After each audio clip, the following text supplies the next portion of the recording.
In the dawning light of a new day, there's a beautiful tension that exists in the heart of every believer. It's the tension between grace and guilt, between forgiveness and fallibility. We've all felt it. That moment when we kneel in prayer, when we pour out our hearts, confessing our shortcomings, and genuinely seeking forgiveness.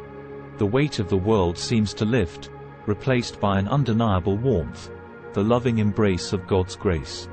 In His infinite love, God extends His grace to us, accepting us as we are, forgiving our sins, and reminding us that we are His cherished children.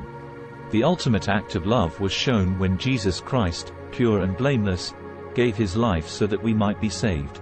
That is the magnitude of God's grace. And yet, as we walk through life, many of us continue to feel the soft whispers of guilt, the shadows of past mistakes, the gentle tug of remorse. It's a universal experience, this feeling of being both forgiven and yet still holding on to a measure of guilt. But why?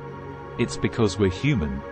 And being human means we have a conscience, an inner compass that sometimes reminds us of where we've been, what we've done, and how we've grown.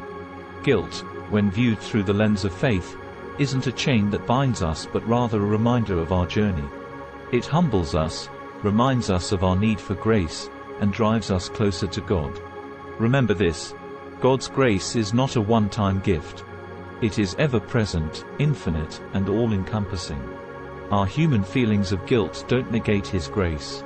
Instead, they amplify our understanding and appreciation of it. So, embrace that duality. Let the balance of grace and guilt guide your journey, strengthening your faith, deepening your relationship with God, and driving you to live a life full of purpose, compassion, and love. Grace accepted, guilt retained. It's not a contradiction, but a beautiful symphony of the human and divine experience.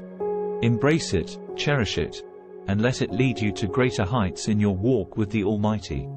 Grace accepted, guilt retained, the dual reality of sin and salvation.